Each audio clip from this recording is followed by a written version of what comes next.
Mateus 25 faz parte ainda do sermão escatológico de Jesus. Capítulo 24, eu trouxe várias mensagens sobre o sermão profético de Jesus. Eu falei do 1 ao 14 sobre os sinais da vinda de Jesus. Preguei também sobre a grande tribulação.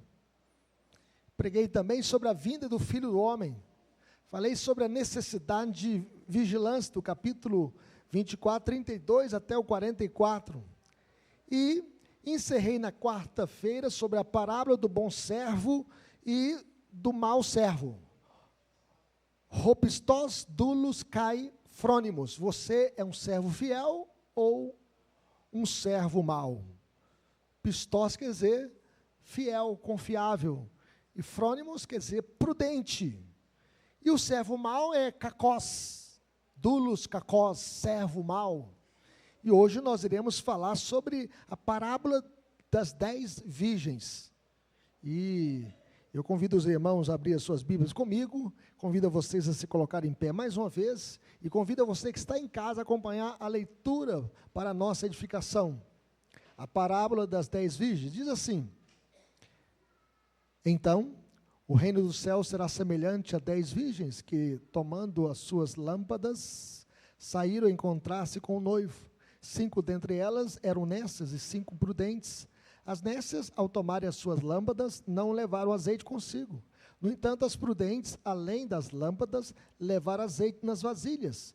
E tardando o noivo, foram todas tomadas de sono e adormeceram. Mas à noite ouviu-se um grito: eis o noivo, saía ao seu encontro. Então se levantaram todas aquelas virgens e prepararam as suas lâmpadas. E as nécias disseram às prudentes: dai-nos do vosso azeite, porque as nossas lâmpadas estão se apagando. Mas as prudentes responderam: não, para que não nos falte a nós, nem a vós outras. Ide antes aos que o vendem e comprai-o.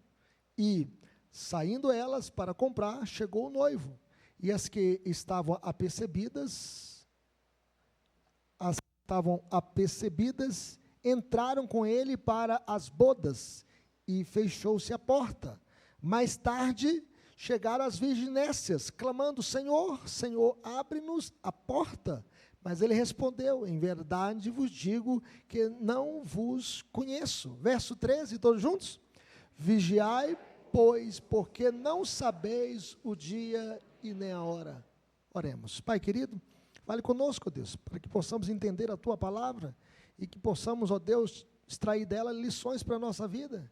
Que esta parábola, ó Deus, que é uma comparação, mostrando, ó Deus, as virgens sábias, prudentes, e as nécias, as insensatas, ó Deus, que não se prepararam para o encontro do Rei Jesus. Senhor, tem misericórdia de nós, para que nós não sejamos, ó Deus, insensatos, para que nós não sejamos, ó Deus, displicentes, mas para que possamos aguardar a vinda do dia de Deus com esperança, com vigilância, com preparação para o encontro do Senhor, ó Deus, nesse dia final, quando o Senhor vier para buscar a sua igreja. Desperta os nossos corações, desperta o coração de todos que adentraram neste templo, desperta o coração daqueles que vão ouvir esta mensagem, hoje, amanhã ou depois de amanhã. Ó Deus, toque nos corações e que haja despertamento espiritual, para que possamos estar preparados para esse grande dia, no nome de Jesus, amém. Poder sentar. Quão preparado você está para a volta de Jesus? Você está preparado para esse grande dia? A parábola das 10 virgens fala da necessidade de preparação para o encontro com o noivo. As virgens aqui são as damas de honra. Aqui não está falando das 10 noivas, está falando das 10 virgens, que são as damas de honra, que tinham a responsabilidade de preparar a noiva para o encontro do noivo. Era costume a noiva se cercar de 10 damas de honra, escolhidas entre as suas melhores amigas e da mesma faixa etária, da mesma idade, para a festa de casamento. Era um momento especial na vida da noiva. Então as 10 moças deviam acompanhar a noiva à casa do noivo, ou de seus pais, onde, de acordo com o costume, acontecia o casamento. E o casamento judeu era os 7 dias de festa, 7 dias de celebração. E, por exemplo, a noiva, antes de casar, tinha um contrato de casamento, né, um noivado, e só poderia ser rompido através do divórcio. Então, essa noiva já estava se preparando para esta festa nupcial, que era o ápice, né, que era o desfecho desta relação e o início de uma nova vida. 5 das moças eram displicentes, nécias, insensatas. 5 eram prudentes, sábias. As nécias não tinham as suas lâmpadas, mas não tinham apanhado o azeite, o óleo, né, que elas deveriam levar. As lâmpadas do cortejo das bodas eram tochas. A gente poderia traduzir aqui também como tochas. E naquele tempo não tinha luz elétrica, tinham tochas, né, lamparinas, e elas então tinham que iluminar o caminho do noivo até a casa da noiva, para a festa nupcial. Então consistiam de uma longa vara com trapos encharcados de óleo no topo, onde elas amarravam os panos ali, iam embebedando esse pano e riscando ali, né, uma chama, para que, naquele tempo não tinha um isqueiro, né, então ela tinha que acender, né, esse fogo, e para manter esta lâmpada acesa, ou esta tocha acesa, e de 15 em 15 minutos os trapos deveriam ser novamente encharcados para conservar a tocha ardendo e acesa. E aquelas que levavam as tochas deviam, pois, ter à mão um suprimento de óleo suficiente para mantê-las acesa, para iluminar o caminho e para tornar aquela festa uma festa exuberante, visível, notória, abençoada e abençoadora. As 5 moças displicentes haviam chegado à casa da noiva completamente despreparadas, apenas com as lâmpadas. Elas foram negligentes e não levaram consigo o óleo extra para poder encharcar aquele pano, né, da sua tocha, da sua lâmpada, porque não precisaram de tocha até o começo do cortejo. O cortejo ainda não tinha começado, e elas não tiveram, infelizmente, a consciência de seu descuido, do seu desleixo. Elas foram desleixadas, elas foram insensatas. O noivo estava atrasado para o encontro com a noiva. Houve um atraso. A demora pode ter sido causada por acesso relativo à questão do dote, porque era costume, né, naquele tempo, o noivo pagar o dote, né, para a família da noiva.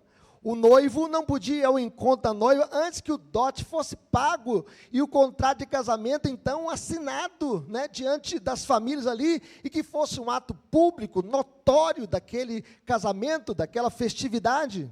E enquanto esperavam, as noivas, as damas de honra, melhor dizendo, ficaram sonolentas e acabaram adormecendo. Tanto as prudentes como as nécias dormiram. O tempo passou rapidamente, mas de repente, à meia-noite, ouviu-se um grito, soou uma trombeta e alguém anunciando: eis o noivo, saí ao seu encontro. Então, todas as virgens acordaram e prepararam as suas candeias. As insensatas disseram às prudentes: dei-nos um pouco de seu óleo, pois as nossas candeias estão se apagando. Elas responderam: não, pois pode ser que não haja o suficiente para nós e para vocês. Vão comprar o óleo de vocês. O comércio está aberto em algum lugar, e procure o óleo. Enquanto foram, o noivo chegou. As virgens que estavam preparadas entraram com ele para o banquete nupcial, e a porta foi fechada. E ninguém mais que não estivesse feito parte do cortejo tinha permissão para entrar. As demais virgens não puderam entrar. Elas então bateram a porta do noivo, né? Senhor, Senhor, deixe-nos entrar. Mas ele lhes respondeu: eu não vos conheço. Vocês não fazem parte deste banquete, desta festa nupcial. A mensagem, meus irmãos, da parábola é simples. Cristo está vindo. ele pode chegar mais tarde do que esperamos. Precisamos estar preparados para esta possibilidade. Isso significa que nós devemos permanecer em alerta, acordados, prontos para ele, independentemente da hora em que chegue. Aqueles que não estiverem prontos para ele, quando ele chegar, serão excluídos completa e permanentemente da festa nupcial, não vão participar do banquete nupcial, ficarão de fora, como as damas de honra aqui insensatas. A grande ideia dessa passagem é sobre a necessidade de preparação para a segunda vinda de Jesus. Vamos ver isso comigo? A grande ideia é a necessidade de preparação para a segunda vinda de Jesus. Nós devemos estar preparados. E aqui nós aprendemos que devemos estar preparados para a chegada do noivo. 5 virgens aqui eram prudentes, 5 insensatas, 5 tinham azeite extra, 5 tinham candeia, mas não tinham óleo. Jesus nos ensina, meus irmãos, a sermos vigilantes, a estarmos atentos, a estarmos de sobreavisos, a estarmos de sentinela, a estarmos apercebidos contra qualquer perigo que ponha em risco a nossa perfeita comunhão com Deus.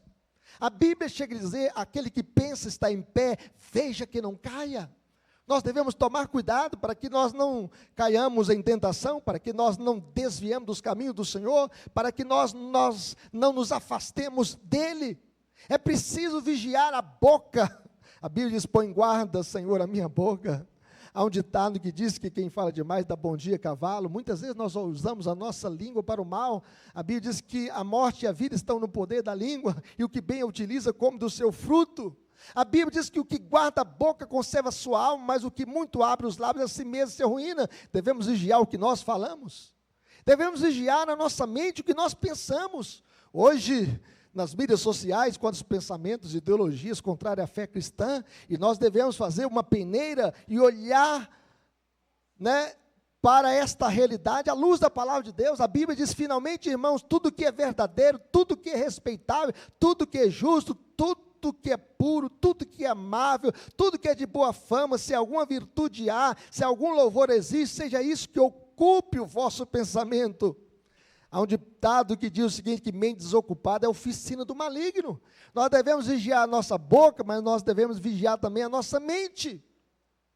Lutero chegou a dizer o seguinte, eu não posso impedir que os passarinhos voem sobre a minha cabeça, mas eu posso impedir que eles façam ninho. Proteja a sua mente com o capacete da salvação, com a espada do Espírito, que é a palavra de Deus.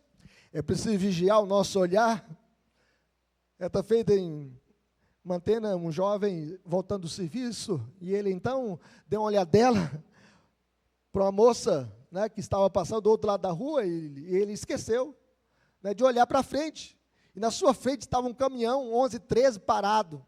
E ele entrou de cheio, debaixo desse caminhão, quebrou o pescoço e morreu ali naquele exato momento, só por causa de uma olhadela. Olha o perigo, vigie os seus olhos, lembrai-vos da mulher de Ló, que olhou também para trás e o seu coração estava sodomizado, ele olhou para Sodoma e Gomorra, o seu coração estava mundanizado. Lembrai-vos da mulher de Ló, devemos vigiar os nossos olhos. O salmista diz, não porei coisa injusta diante dos meus olhos. Jesus disse, são os olhos a lâmpada do corpo, se os teus olhos forem bons, todo o seu corpo será luminoso, se porém forem maus, todo o seu corpo estará em trevas. Devemos atentar naquilo que os nossos olhos estão enxergando, na tela que você está acessando, no seu computador, no seu celular, na sua televisão. Tome cuidado com os seus olhos. É preciso vigiar o coração. O problema do ser humano é o coração, meus irmãos. Do coração é que procede os maus desígnios, o adultério, do coração. O coração precisa ser vigiado, guardado. O salmista chega a dizer o seguinte, guarda no coração as tuas palavras para não pecar contra ti. E Jesus chega a dizer, bem-aventurados limpos de coração, porque esses verão a Deus. Nós devemos estar em alerta, meus irmãos. Nós devemos estar acordados, nós devemos vigiar a nossa boca, a nossa mente, devemos vigiar o nosso coração e devemos vigiar os nossos olhos, para que nós não andemos zigue-zagueando, sem discernir a vontade de Deus para a nossa vida. Devemos estar preparados para o encontro com o Rei dos Reis e Senhor dos Senhores. Mas em segundo lugar, nós aprendemos aqui que a vida do noivo será repentina. Nós não sabemos e nem podemos saber quando Cristo voltará. A Bíblia diz que a hora em que não cuidares, o Filho do Homem virá. Jesus conclui essa parábola dizendo o seguinte: vigiai, pois não sabeis o dia e nem a hora, já que ele voltará em hora inesperada, repentina. Nós devemos estar prontos o tempo todo para a sua volta, a qualquer momento.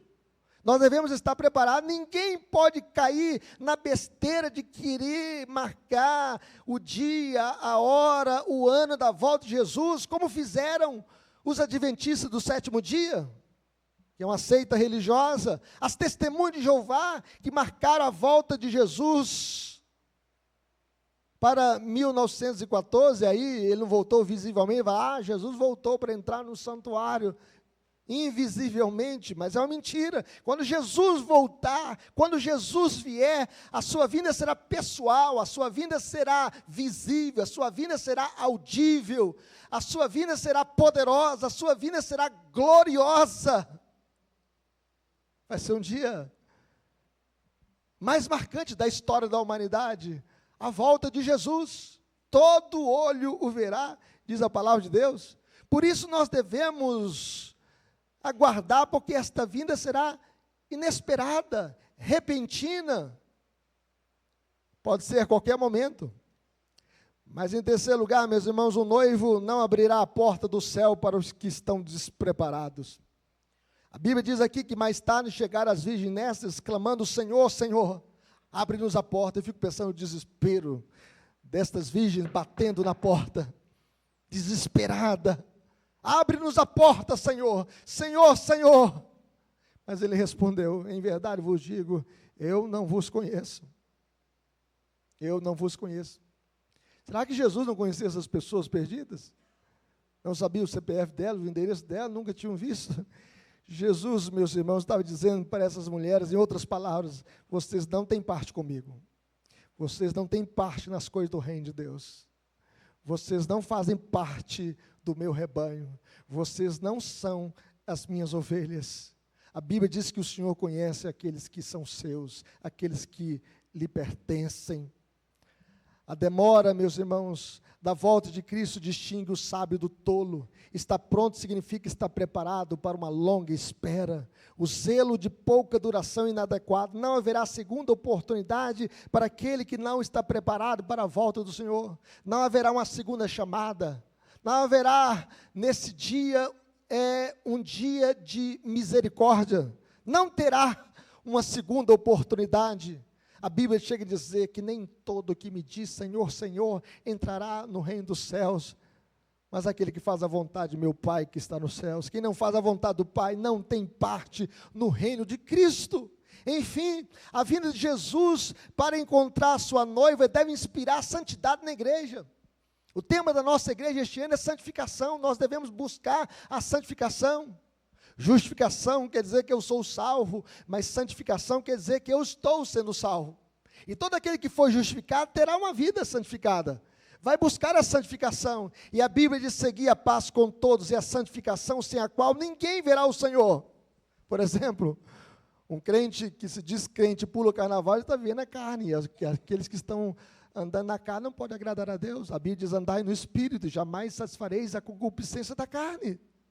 A Bíblia diz que os que estão em Cristo Jesus crucificaram a sua carne com as suas paixões e concupiscências, com as suas cobiças. É a crucificação da nossa natureza pecaminosa. Aquele que está em Cristo, ele morreu para o mundo, morreu para as orgias desta vida, porque o Senhor Jesus disse: se alguém quer vir após mim, a si mesmo se negue, tome a sua cruz e siga-me.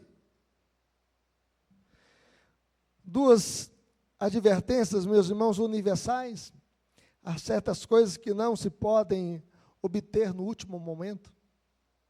Tem muitas pessoas, às vezes, que acham que vão acertar com Deus no último momento.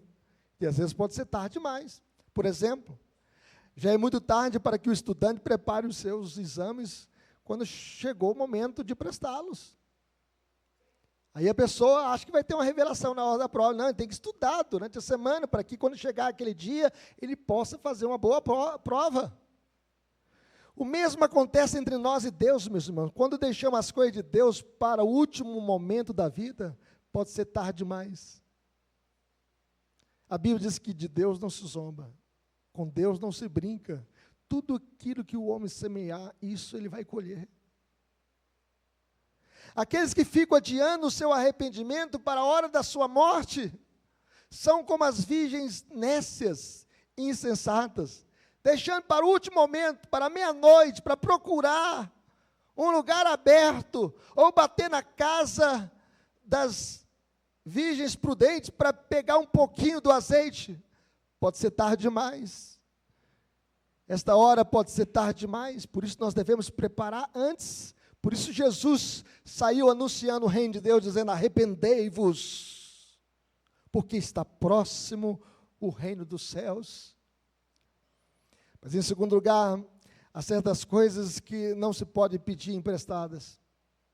Parece aqui que as virgens prudentes foram egoístas. Não posso emprestar não, senão eu não terei suficiente para mim também.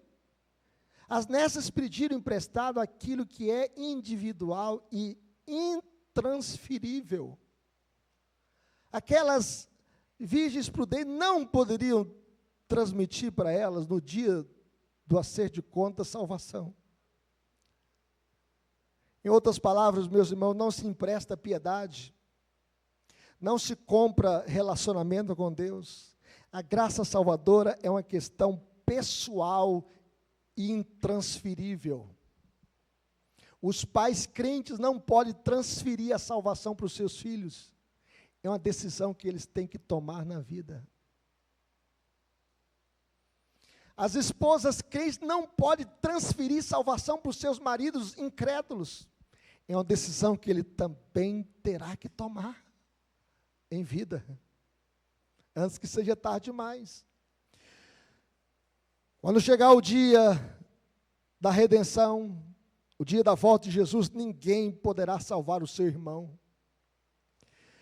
No dia em que o noivo chegar, no dia que Jesus voltar, não conte com a oração da sua mãe, não conte com a oração da sua esposa, não conte com a oração da igreja. Isso tem muito valor antes da chegada do noivo, antes da vinda de Cristo. Aí a mãe pode orar pelo filho, a esposa pode orar pelo esposo, o esposo crente pode orar pela esposa não crente.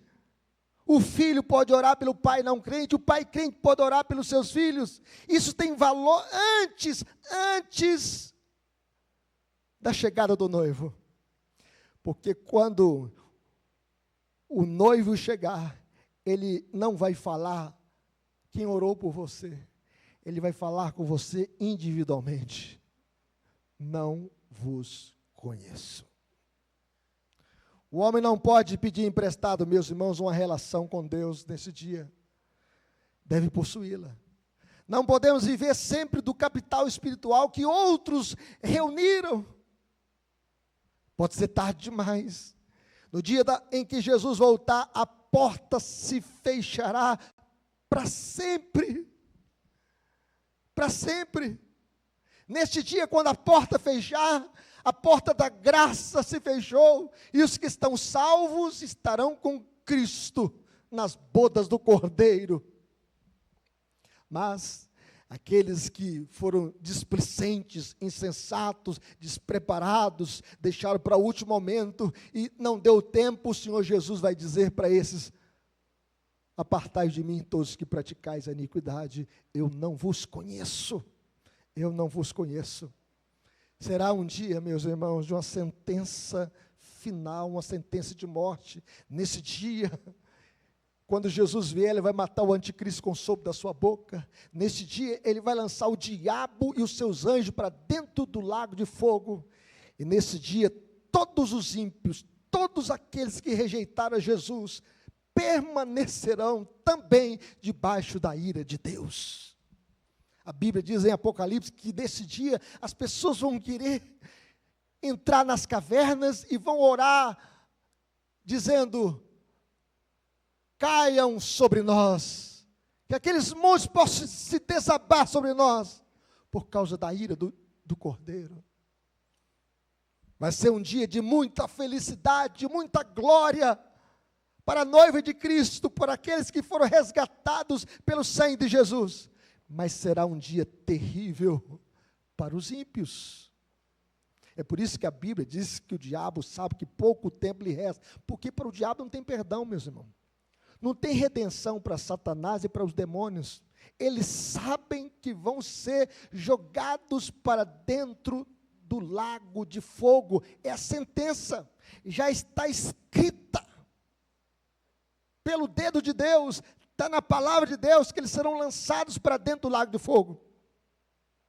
Mas para você que ouve o Evangelho, ouve a palavra de Deus, há tempo para que você possa se preparar para esse dia, entregando a sua vida ao Rei dos Reis e Senhor dos Senhores. E nesse dia, você preparado, você que já tem Cristo, já tem a graça de Deus, já tem o Espírito Santo dentro da sua vida, você vai entrar no gozo do seu Senhor, e o Senhor vai dizer: servo bom e fiel, fosse fiel no pouco, sobre o muito eu colocarei, entra no gozo do teu Senhor. Louvado seja Deus. Aplicações para a nossa vida, meus irmãos: como viveremos? Em primeiro lugar, vivendo em prontidão para a chegada do noivo. Esteja preparado para a chegada do noivo. A preparação por amanhã começa hoje, começa agora. A prontidão é um compromisso, é um estilo de vida. Significa levar a vida condizente com o caráter do reino de Deus em todos os momentos da sua vida. Nós precisamos estar preparados quando a trombeta tocar, proclamando: eis o noivo, saí ao seu encontro. Que você esteja pronto, preparado para a chegada do Rei dos Reis e Senhor dos Senhores. Como viveremos, meus irmãos? Buscando o Senhor enquanto se pode achar. Nós vivemos entre a primeira e a segunda vinda de Jesus, e nós devemos estar buscando ao Senhor. Nós devemos usufruir dos meios de graça. Tem muito crente fraco na vida porque não usufrui dos meios de graça. Quais são os meios de graça? A oração. Ore a Deus. Se você está deprimido, peça alegria ao Senhor, porque na presença do Senhor há plenitude de alegria. Se você está doente, fraco na fé, o Senhor saúde, Ele levou sobre si as nossas dores, as nossas enfermidades, e pelas suas pisaduras fomos sarados. Se você está sendo tentado pelo diabo, peça ao Senhor força, e a Bíblia diz: resistir o diabo e ele fugirá de vós. Se você está sendo tentado por algum pecado específico na vida, está sendo tentado pelo diabo, faça como Jesus, use a palavra de Deus, leia a palavra de Deus, medita a palavra do Senhor Jesus, e faça como Ele fez, na tentação no deserto. O diabo tentou dizendo: se tu és o Filho de Deus, transforma essas pedras em pães. E Jesus diz: nem só de pão viverá o homem, mas de toda a palavra que procede da boca de Deus. Use os meios de graça, a comunhão com a igreja, com o povo de Deus, porque ovelha fora do aprisco é comida de lobo. Não existe crente desigrejados, sem igreja, sem a comunidade. O Senhor Jesus diz na sua palavra, a palavra de Deus diz: não deixemos de congregar-nos como é costume de alguns. A comunhão com os irmãos nos fortalece. O testemunho, a pregação, as orações, os louvores.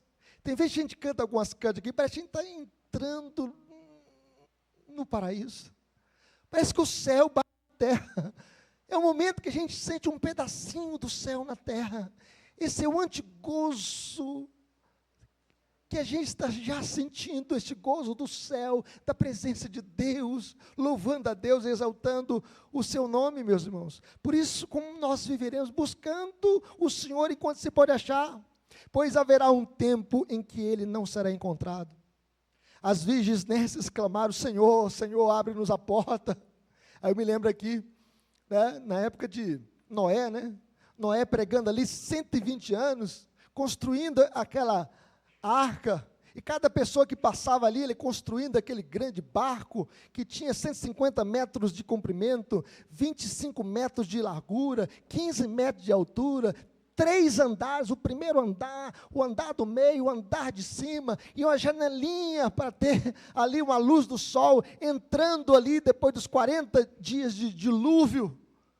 E quando Noé, então, acaba aquela arca, ele entra com a sua família, e a chuva começa a cair torrencialmente. A Bíblia diz que o Senhor fechou a porta. Eu imagino e penso que muitos também bateram na porta da arca, mas bateram muito tarde. E quando eles bateram, eles chamaram por Noé: Noé, abre-nos a porta. E eu penso, imagino, que Noé respondeu de dentro: aquele que fechou a porta, levou também a chave. Porque foi o Senhor que fechou a porta. Nesse caso aqui, foi o Senhor Jesus que fechou a porta para essas virginésias despreparadas, displicentes. Ele respondeu de dentro: em verdade, eu não vos conheço. O bom pastor chega a dizer o seguinte: eu conheço as minhas ovelhas e elas me conhecem. Jesus não conhecia essas virginésias porque elas não faziam parte do seu reino. Elas não eram aprisco, não eram ovelhas do aprisco do Senhor, não faziam parte do seu aprisco. Que nenhum de nós, meus irmãos, ouça dos lábios de Jesus essa sentença de morte. Serão as palavras mais duras que as pessoas ouvirão no fim da sua vida: eu não vos conheço. Um dia a porta da graça vai se fechar. Por isso Jesus diz: vigiai, pois, porque não sabeis o dia e nem a hora. Nós devemos estar vigiando. Segundo John C. Riley, ele diz o seguinte: que não descansemos enquanto não tivermos a certeza de ter o azeite do Espírito Santo no nosso coração. Não basta ser apenas filho de crente. Você precisa nascer de novo. Você precisa do Espírito Santo. É o que o Senhor Jesus disse para Nicodemos. Em verdade, vou dizer: se você não nascer de novo, você não pode entrar no reino de Deus. Como pode o homem nascer segunda vez? Pode, porventura, voltar ao ventre materno e nascer pela segunda vez? Jesus diz: em verdade vos digo, quem não nascer da água e do Espírito não pode entrar no reino de Deus. Importa-vos nascer de novo. Não basta ser religioso, não basta ter apenas uma confissão externa e não ter uma transformação interna. É preciso ter o óleo do Espírito Santo no coração. A palavra de Deus diz o seguinte, meus irmãos: quem não tem o Espírito de Cristo, esse tal não pertence a Ele. E nós devemos andar no Espírito para não satisfazer a cobiça da carne. Nós precisamos estar preparados para esse dia. Devemos ter o azeite do Espírito Santo no nosso coração, nos guiando, nos iluminando, para que possamos entender a vontade de Deus, que é boa, perfeita e agradável. A Bíblia chega a dizer o seguinte: não vos conformei-vos com esse século, mas transformai-vos pela renovação da vossa mente. Esse século, esta cultura que nós vivemos é anticristã, é anti-Deus, é antifamília cristã, e nós devemos estar vigiando, para que nós não entremos na forma neste mundo, sendo nécios, insensatos, despreparados, displicentes, carnais, e que possamos ter a nossa vida cheia do Espírito Santo, que as tochas das nossas vidas estejam acesas pelo poder do Espírito Santo, e que aguardemos a volta do Rei dos Reis e Senhor dos Senhores. Para aqueles, meus irmãos, para aqueles de nós que não estarão vivos no segundo advento de Cristo, o grito da meia-noite: eis o noivo, ide ao encontro dele, ressoará na hora da morte. Você está preparado para encontrar com Deus na hora da sua morte? A gente não sabe o dia que a gente vai morrer. Ao homem está ordenado morrer uma só vez, depois disso o juízo. Ninguém vai voltar aqui para reencarnar em outro corpo, em outra pessoa, não. Depois da morte, o caso é mais sério, é juízo de Deus. Por isso nós devemos estar preparados para esse dia, para encontrar com o Rei dos Reis e o Senhor dos Senhores. A Bíblia chega a dizer que o pó volte à terra como era, e o Espírito volte a Deus que o deu. E se você está em Cristo, Ele vai dizer, entra no gozo do teu Senhor, meu filho. Mas se você está despreparado para este momento, o Senhor Jesus vai dizer para você, não vos conheço. Eu não te conheço. Por isso nós devemos estar preparados para este momento. Que Deus nos abençoe. Vamos orar?